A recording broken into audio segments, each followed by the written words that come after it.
உங்கள் சத்யாவில் இப்பொழுது ஆடி அதிரடி தள்ளுபடி. தமிழக காவல்துறையில் சிறப்பாக பணியாற்றும் 600 காவலர்களுக்கு தமிழ்நாடு முதலமைச்சர் விஜய் பதக்கங்களை வழங்கி சிறப்பிக்க இருக்கிறார். மேலும் கடலோர பகுதியில் உள்ள காவல் நிலையங்களின் ரோந்து பணிக்காக 42 மஹிந்திரா தார் கார் மற்றும் 96 ஹோண்டா யூனிகார்ன் பைக்குகளையும் முதலமைச்சர் வழங்க இருக்கிறார். இது தொடர்பான முழுமையான விவரங்களோடு செய்தியாளர் சுதர்ஷன் இணைந்திருக்கிறார். சுதர்ஷன், நிகழ்வு குறித்தான முழுமையான விவரங்களை வழங்கலாம். வணக்கம். தமிழக காவல்துறையில சிறப்பாக பணியாற்றியவர்களுக்கு இன்று தமிழக முதல்வர் ஜோசப் விஜய் முதல்வர் பதக்கம், அதாவது சிஎம் மெடல் சொல்லுவாங்க, போலீஸ்க்கு எப்பவுமே வழங்குவார்கள் இந்த சிஎம் மெடல். இந்த சிஎம் மெடலை இன்று மாலை ஒரு 4 மணி அளவுல கிட்டத்தட்ட தமிழக காவல்துறையில பணியாற்றிய கிட்டத்தட்ட 600க்கும் மேற்பட்ட காவல்துறையினருக்கு இந்த சிஎம் மெடலை முதல்வர் வழங்குகிறார். 600க்கும் மேற்பட்ட காவலர்கள் கடந்த ஒரு வாரமாக இந்த சிஎம் மெடலுக்கான ரிஹர்சலை ராஜரத்ன ஸ்டேடியத்துல நடத்தினார்கள். அவர்களுக்கு அந்த சிஎம் மெடலுக்கான ரிஹர்சல் எப்படி இருக்க வேண்டும் அப்படின்னு சொல்லிட்டு அந்த ஒத்திகை எல்லாம் நடத்தப்பட்டது. தொடர்ச்சியாக இன்று மாலை 4 மணி அளவுல சென்னை எழும்பூர்ல இருக்கக்கூடிய ராஜரத்ன மைதானத்துல இந்த சிஎம் மெடல் பரேடு நடக்க இருக்கிறது. இதுல தமிழக முதலமைச்சர் விஜய் கலந்து கொண்டு சிறப்பாக பணியாற்றிய காவலர்களுக்கு, தமிழக காவல்துறையிலேயே பணியாற்றிய காவலர்களுக்கு கிட்டத்தட்ட 600க்கும் மேற்பட்டோருக்கு இந்த சிஎம் மெடலை, சிஎம் பதக்கத்தை வழங்குகிறார்.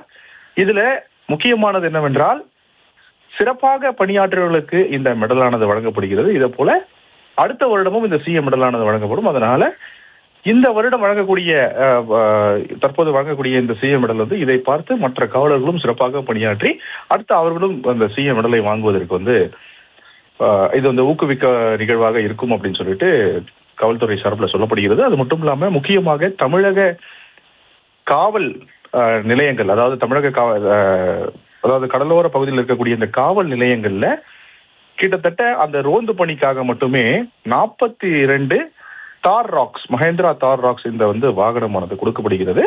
ரோந்து வாகனமானது கொடுக்கப்படுகிறது. எதுக்காக இந்த மஹேந்திரா தார் ராக்ஸ்னா, அது மணல்ல சுலபமாக போகக்கூடிய இந்த வாகனம் அது எளிதாக மணல் பரப்புல சென்று, அதாவது குற்றவாளிகளை பிடிப்பதற்கும், அது மட்டும் இல்லாம அந்த யாருக்காவது எமர்ஜென்சி ஹெல்ப்னா உடனடியாக இந்த வாகனத்தை எடுத்து சென்று அந்த மணல்ல போயிட்டு அவங்க ஹெல்ப் பண்றதுக்குமே இந்த வாகனம் பயன்படுத்தப்படும் அப்படின்னு சொல்லப்படுகிறது. அதன் காரணமாக இந்த மஹேந்திரா தார் ராக்ஸ் தமிழக அதாவது கடலோர பகுதியில் இருக்கக்கூடிய இந்த காவல் நிலையங்களுக்கு இந்த ரோந்து வாகனம் வழங்கப்படுகிறது. அதே போல ஹோண்டா யூனிகார்ன் பைக் கிட்டத்தட்ட ஒரு 92 பைக்குகளும் ரோந்துக்காக காவலர்களுக்கு வழங்கப்படுகிறது. இந்த நிகழ்வு இன்று மாலை 4 மணிக்கு எழும்பூர் ராஜரத்ன ஸ்டேடியத்தில் நடக்க இருக்கிறது. இதுல தமிழக முதலமைச்சர் ஜோசப் விஜய் கலந்து கொண்டு சிஎம் மெடல்களை சிறப்பாக பணியாற்றிய 600 காவலர்களுக்கு வழங்கினார். இது மட்டும் இல்லாம இதை தவிர்த்து மற்ற பல நிகழ்ச்சிகளிலுமே இனிமே முதல்வர் யாரெல்லாம் சிறப்பாக பணியாற்றுகிறார்கள் காவல்துறையினர் அவர் நேரில் அழைத்து பாராட்டவும் இருப்பதாக தமிழக காவல்துறை சார்பாக தெரிவிக்கப்படுகிறது. தற்போதைய விவரங்களுக்கு நன்றி சுதர்ஷன். உங்கள் சத்யாவில் இப்பொழுது ஆடி அதிரடி தள்ளுபடி.